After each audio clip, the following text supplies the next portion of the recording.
네, 하나님의 말씀을 함께 보도록 하겠습니다. 하나님의 말씀은 요한복음 4장 23절, 24절입니다. 신약성경 148쪽입니다. 요한복음 4장 23절, 24절 말씀 함께 받도록 하겠습니다. 아버지께 참되게 예배하는 자들은 영과 진리로 예배할 때가 오나니 곧 이때라. 아버지께서는 자기에게 이렇게 예배하는 자들을 찾으시느니라. 하나님은 영이시니 예배하는 자가 영과 진리로 예배할지니라. 아멘. 여러분, 그 맛있는 음식을 먹으면 기억이 남을 때가 있을 거예요. 그런데 단지 맛만 있다고 기억이 남는 것은 아니고요. 다시 찾고 싶은 그런 음식점은 맛도 있어야 되지만 서비스도 일품이어야 돼야 그래야 다시 찾고 싶은 생각이 듭니다. 미리 고객의 마음을 알아서 다 이렇게 서빙하는 그런 섬기는 사람들이 있으면 얼마나 기분 좋게 식사를 할 수 있는지 몰라요. 그리고 그 집은 인상이 아주 뚜렷하게 남습니다. 다시 가고 싶습니다. 알아서 섬겨주는 그 사람 때문에 아주 즐겁게 식사를 할 수 있게 되죠. 그런 것처럼 여러분, 우리가 하나님의 마음을 어떻게 하면 기쁘시게 할 수 있을까? 하나님은 하나님의 마음을 기쁘시게 하는 자를 찾으실 텐데, 하나님은 사실 사람을 찾고 계시거든요. 역대하 16장 9절에도 나타나는 것처럼 온 땅을 두루두루 감찰하시면서 지금도 전심으로 여호와를 찾는 그런 사람을 찾고 있습니다. 여러분, 그렇게 사람을 찾다가 주님의 눈에 띄었던 젊은 소년이 하나 있었지 않습니까?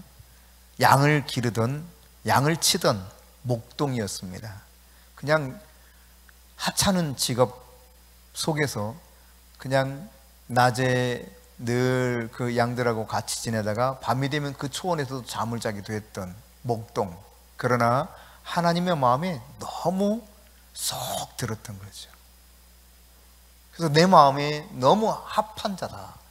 그리고 이 다윗을 통해서 내가 나의 생각한, 나의 계획한 모든 일을 내가 다 이루리라 하고 그를 콕 집어서 원픽이죠. 원픽. 하나님의 원픽이었어요. 그를 찍어서 끄집어내어서 기름 부으시고 이스라엘의 왕으로서, 그리고 그의 가문이 계속 왕위를 이어갈 수 있도록 은혜를 베풀어 주셨던 것을 우리가 성경 안에서 발견할 수 있게 됩니다. 오늘 하나님은 사람을 찾으시는데요, 오늘 성경에 보니까 어떤 사람을 찾고 계시는가? 하나님은 예배하는 자를 찾으신다 그랬습니다. 누구를 찾으신다고요? 예배하는 자들을. 예배하는 자들을. 그런데 이렇게 예배하는 자들을 찾는다 말씀하시면서 예배하는 자들 앞에 무언가를 말씀하고 있죠. 그것이 무엇이었습니까? 영과 진리로 예배하는 자를 내가 찾는다라고 말씀합니다. 우선 여러분, 예배하는 자를 찾는다 그랬는데, 그러면 예배라고 하는 것이 어떤 의미를 가지고 있을까? 예배라고 하는 단어가 이제 히브리어로 아바드 샤카라고 하는 단어가 쓰여 있고, 헬라어로는 프루스큐네오와 라트레이아라고 하는 단어를 사용하고 있는데, 아바드라고 하는 단어는 숭배하다, 복종하다, 엎드리다, 섬기다, 그런 뜻을 가지고 있습니다. 샤카라고 하는 단어는 경배하다, 엎드리다, 유사한 그런 의미를 가지고 있죠. 또 프루스큐네오라고 하는 단어도 절하다, 굽혀 엎드리다, 입을 맞추다, 이런 의미를 가지고 있는 것이 헬라어 프로스큐네어가 가지고 있는 예배의 뜻입니다. 그런가 하면 라트레이아라고 하는 이 단어는 하나님께 대한 봉사를 의미합니다.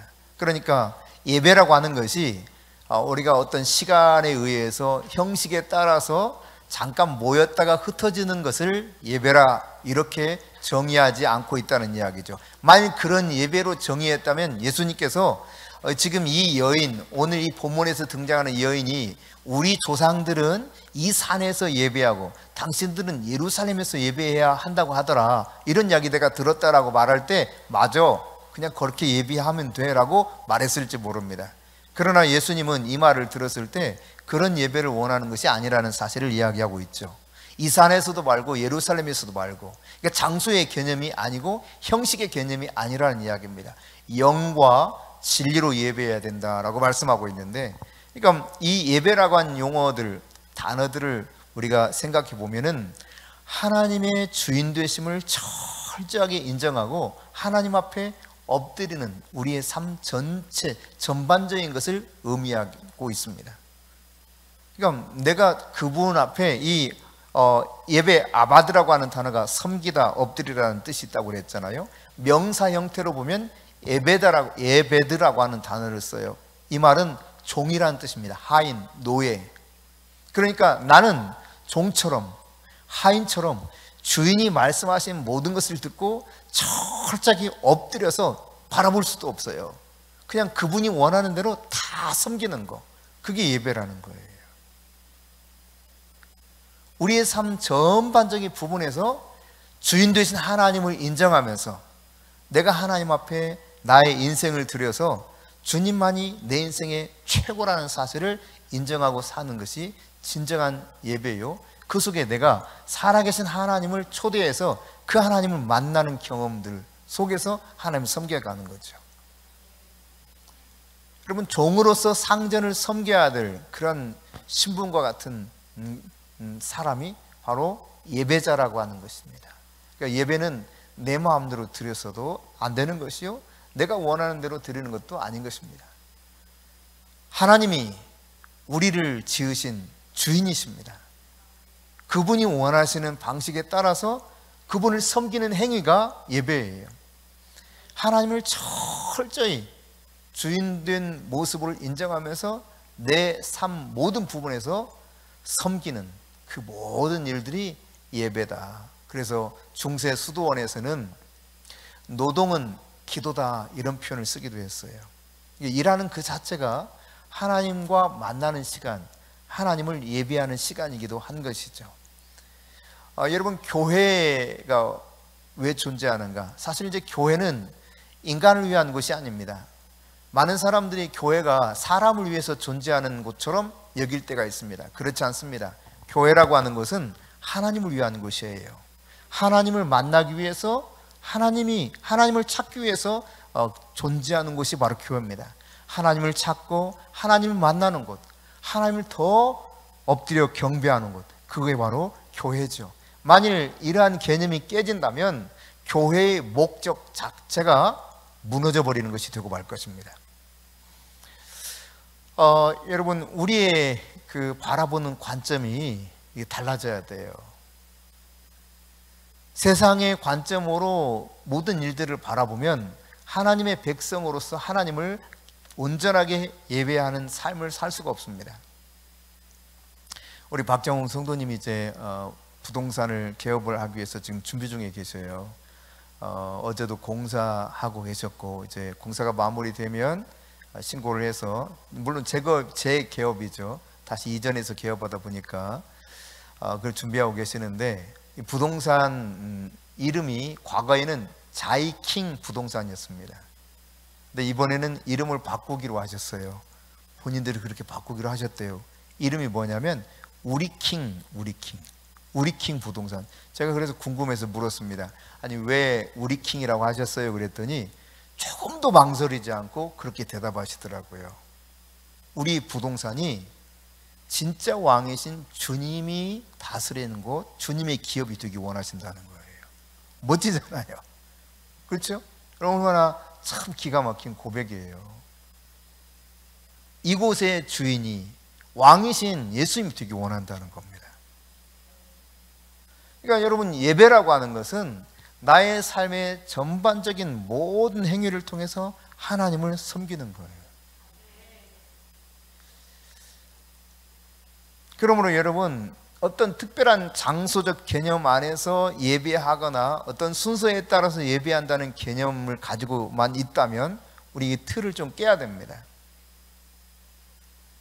사실 오늘 이 본문 속에 우리가 다 읽지 않았습니다만 4장 1절부터 쭉 이렇게 언급되는 이야기는 42절까지 한 여인과 예수님의 만남에 대해서 소개해 주고 있거든요. 이 여인은 인생이 비참했어요. 되는 일이 없습니다. 인생에 뭔가 좀 이 줄이고 목마른 것들을 채워보기 원하면서 해갈받기 원했는데 그걸 아무리 찾아봐도 찾을 수가 없는 겁니다. 물론 이 여인은 예배를 드리는 사람이었다는 것을 충분히 짐작하게 합니다. 이 산에서 우리는 예배한다라고 하는 표현을 보았을 때 이 여인도 틀림없이 때가 되면 예배하는 사람이었어요. 그런데 그 예배하는 가운데 정말 생수에 근원 되신 왕이신 예수님을 만나지 못하는 겁니다. 살아계신 하나님을 만나지 못하는 거예요. 그러니까 인생의 갈급함은 늘 채워지지 않고 그 갈급한 문제를 이 여인은 자신이 생각했을 때 아마 남편이 자기 인생의 이 모든 갈증을 해결해 줄 수 있을 것이라 여겼는지 모르겠어요. 그래서 계속 이 남자도 살아보고 안 돼서 다시 또 다른 남자하고 살아보고, 그래서 예수님이 생수에 네가 이 물을 마시면 다시 목마르려니와 내가 주는 물을 마시면 다시는 목마르지 않을 것이다 했을 때 그 물 내게도 주어서 내가 이렇게 물길로 오지 않도록 해달라, 이런 요청을 하죠. 그러자 예수님이 뭐라고 말씀하셨냐면 갑자기 엉뚱한 이야기를 끄집어냅니다. 네 남편 불러봐라 그래요. 인간은 말이죠, 숨기고 싶은 게 있거든요. 말하고 싶지 않은 게 있어요. 가정에도 그런 비밀스러운 이야기들이 있습니다. 가정의 비밀이라 그러거든요. 그럼 남들이 알면 좀 수치스러운 이야기. 그래서 감추고 싶은데 갑자기 예수님이 이 속에 있는 걸 싹 끄집어 내가지고 그냥 이 오장육부가 다 그냥 밝히 드러난 것 같은 느낌을 받게 만드는 거죠. 내 남편을 불러와라. 그러니까 어쩔 수 없이 대답은 하긴 합니다. 저도 남편은 없어요. 예수님 말씀하죠. 당신 말이 맞습니다.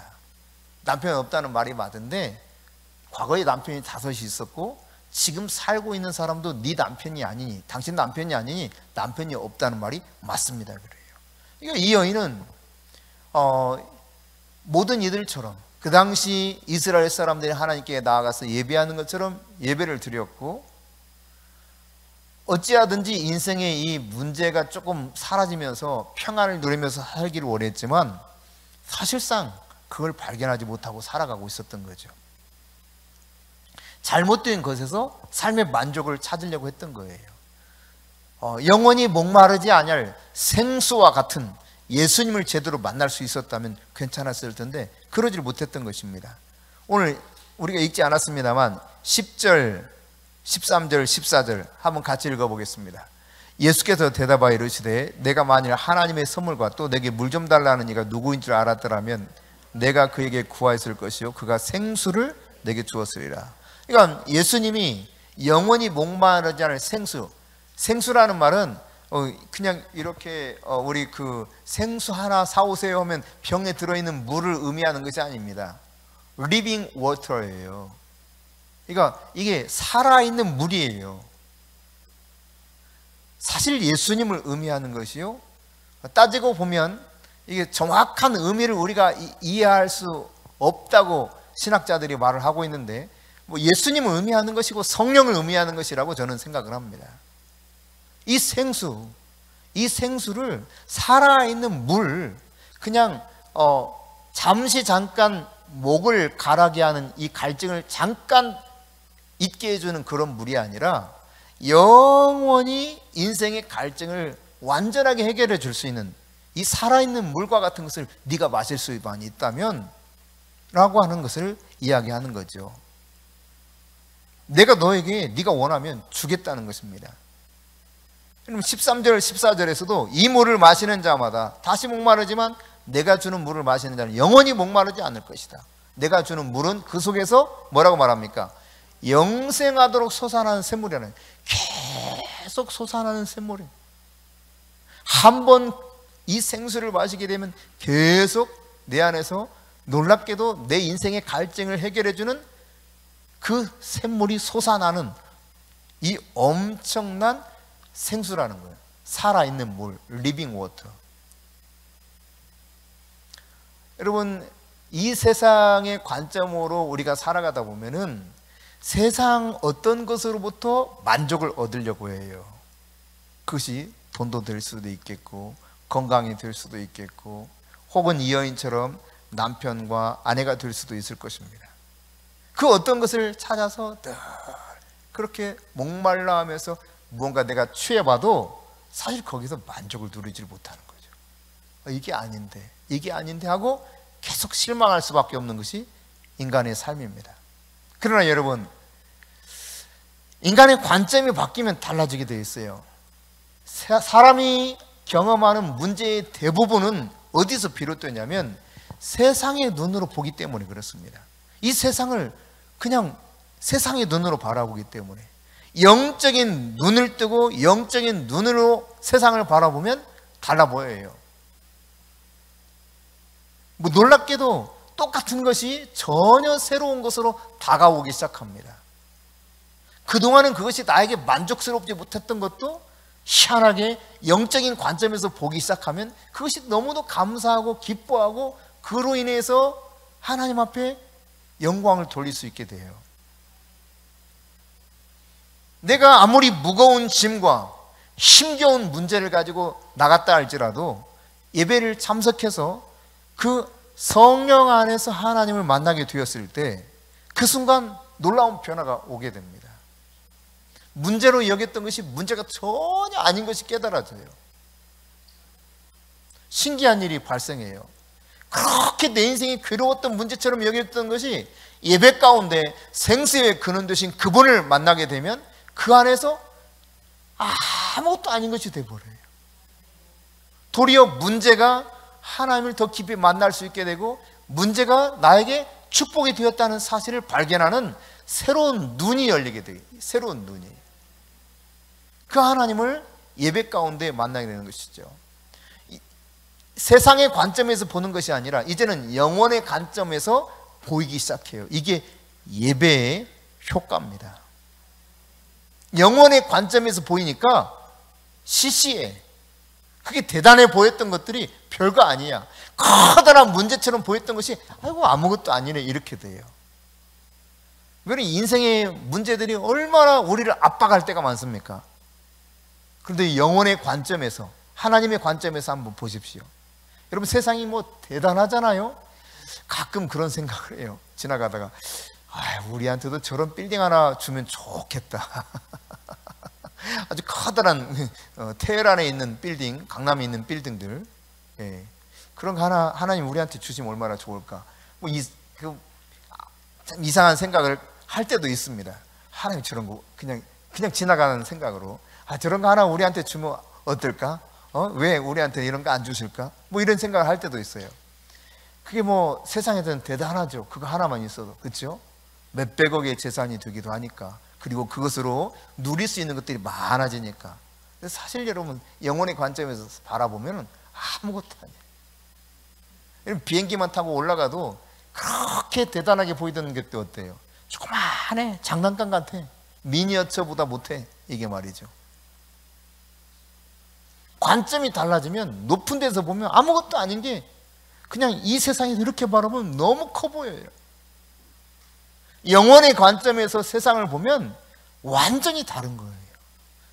있어도 그만, 없어도 그만.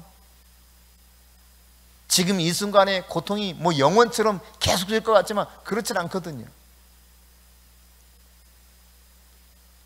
그 영원하신 하나님에 대해서 MRS 스텝 2 마지막 나의 신분과 사명입니까? 그 강의 최 목사님 통해서 여러분 들으셨을 때 그 영원에 대해서 함께 들었지만 어때요?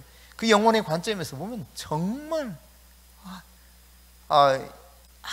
아무것도 아니죠.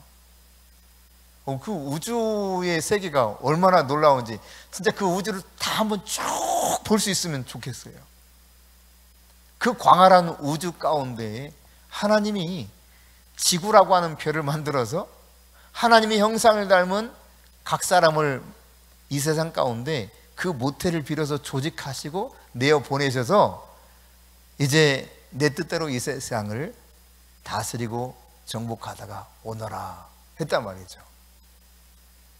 유한한 인생을 그 넓은 우주 공간에서 아주 좁은 땅덩어리 지구 안에서 살아가고 있는데, 우리에게는 이게 우리의 이 세상 관점으로 보면 모든 게 너무너무 크고 내가 감당할 수 없는 무게처럼 느껴지는 것들이 얼마나 많은지 모릅니다. 여러분, 우리는 이 땅에 살고 있지만 이 땅의 시민이 아닙니다. 성경은 말하고 있죠. 하늘의 시민권을 가진 자다. 그러니까 저와 여러분은 이 땅의 시민이 아니라 어디 시민이에요? 하늘의 시민이에요. 하늘의 시민. 이 관점으로 새롭게 태어나야 돼요. 내가 하나님의 백성으로서 하늘의 시민으로 이 세상에 태어났다는 사실을 깨달아야 됩니다. 그러니까 하늘의 시민으로 태어난 유일한 피조물이 바로 믿는 성도 우리예요. 세상에 어떠한 것도 하늘의 시민이 못 됩니다.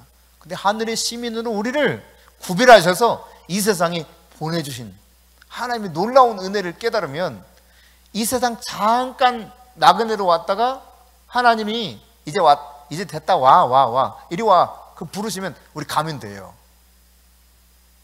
근데 이 세상 나그네로 왔을 때 주님이 원하시는 삶을 살다가 주님이 찾으시는 그런 사람으로서 주님이 기뻐하시는 그 삶을 살게 되면 되는 것이죠. 그 삶이 뭐냐? 하나님 찾으시는 사람, 하나님이 기뻐하시는 삶이 뭐냐? 예배하는 자요. 예배를 통해서 내가 하나님이 내 인생의 주인 되심을 온전하게 인정하며 살아가는 삶인 것입니다. 그러므로 여러분, 우리가 세상에 속하지 않았다는 사실을 기억하십시오. 세상의 속박, 세상의 사슬 여러분 다 끊어버릴 수 있기를 바랍니다. 도리어 어떻게 하면 하나님을 기쁘시게 할 수 있을까? 내가 에베드, 종으로서 아바드 할 수 있을까? 그분을 제대로 섬길 수 있는 그런 삶은 어떤 것일까? 하나님을 정말 기쁘게 섬기는 그 삶, 이거를 하나하나 배워가는 삶이 우리 인생 가운데서 계속돼야 될 것입니다. 예배는요, 하나님의 임재를 경험하는 그러한 과정이거든요. 지금도 계속 말씀하시는 그분을 통해서 우리는 이곳에 임재해서 하나님을 만나고 경험하는 거예요. 뿐만 아니라 우리의 삶의 자리에서 우리가 그분을 인정하고 그분을 섬기는 태도로 살아갈 때 그분은 그 삶의 자리에서 또 그분을 만나는 그 과정들을 통해 내 삶이 예배인 것을 드러내기를 원하십니다. 하나님을 만나서 말로 다 할 수 없는 놀라운 그 기쁨을 계속 하나님과 내가 서로 그 체험을 나누는 과정이 바로 예배인 것이죠. 그러니까 예배는 이 순간만이 아니라 우리의 삶의 자리에서도 계속 그 하나님을 만나는, 체험하는 과정 속에서 그 기쁨을 누리는, 이것이 바로 전반적인 삶에서 이루어지는 예배가 되어야 될 것입니다. 그런데 여러분, 이 예배를 통해서 이렇게 하나님을 만나는 것이죠. 이것을 하나님의 임재를 경험한 것이라고 표현할 수 있겠죠. 근데 하나님의 임재는 마치 광야 40년 이스라엘 백성들이 광야길을 가면서 매일매일 먹을 것을 공급받았던 만나 있죠. 만나. 그 만나와 유사해요. 만나는 여러분, 내가 원하는 만큼 가져가서 차곡차곡 곳간에 쌓아두면 어떻게 됩니까? 그게 온전해졌습니까? 아닙니다. 딱 하루 분량만 가져다가 먹을 수 있었습니다. 욕심을 부려서 더 많이 가져간들 다음날 보면 어떻게 됐습니까? 다 썩어버렸습니다. 아무 쓸모없게 되었습니다. 다시 늘 아침마다 공급해 주시는 하나님으로 인해 그 만나를 주워다가 먹고 살아 그들이 생명을 유지했죠. 이 만나와 같은 것이 하나님의 임재예요. 그러니까 과거의 하나님의 임재를 과거에 내가 하나님을 말씀 속에서 성령 안에서 나의 삶 가운데 하나님 만나서 그 하나님과 만난 기쁨을 이렇게 경험하고 살았다라고 하는 것이 나를 하나님과 함께 사는 그 기쁨 안에서 만족스러운 그 삶을 살도록 계속 해주느냐? 그렇지 않습니다. 여러분, 밥을 오늘 한 밥 먹겠어요? 한 달 전에 지어놓은 밥 저 귀퉁이 어디 놓았던 거 먹겠어요? 여러분 어떤 밥 먹을래요? 아니 그냥 옛날 밥 아까웠고 또 오늘 밥 하기 싫으니까 그 밥 먹으면 안 되겠어요? 안 돼요? 여러분 우리가 밥을 먹어도 그렇잖아요. 우리는 영생의 떡을 먹고 사는 사람들입니다. 하나님의 임재라고 하는 것은 하나님을 내가 만나는 그 삶인데 다양하게 그 말씀 안에서 하나님 만나가는 거죠. 여러분이 매일매일 새롭게 밥을 지어서 따뜻하고 맛있는 밥을 먹기 원하는 것처럼 하나님이 매일매일 공부해서 만나를 거두어다가 매일매일 먹고 살았던 것처럼 하나님의 임재를 누릴 때도 마찬가지입니다. 과거에 내가 만났던 하나님으로 내가 살 수가 없어요. 오늘의 하나님이 내게 필요한 것이죠. 내가 나를 찾아오시는 하나님, 내 인생 가운데서 내게 개입해 주셔서 나의 삶을 놀랍게도 풍요롭게 하시고 만족시켜 주시고 줄인 것 배부르게 하시고 목마른 것 그 갈증 해결해 주시는 그 하나님의 임재를 늘 누려야 되는 것입니다. 근데 여러분, 이런 하나님의 임재를 왜 잘 누리지 못합니까? 하나님을 만날 때까지 사람들이 잘 기다리지를 못해요. 조급합니다. 그게 문제예요. 너무 서둘러요. 하나님은 내 마음대로 움직이는 분이 아닙니다. 하나님은 하나님의 계획표대로 계획에 따라서 하나님의 일정표대로 쭉 움직이시는 분이세요. 예수님께서 부활하신 다음 제자들과 함께 계시다가 이제 승천하시기 전에 말씀하셨던 내용들을 우리가 기억하고 있을 겁니다.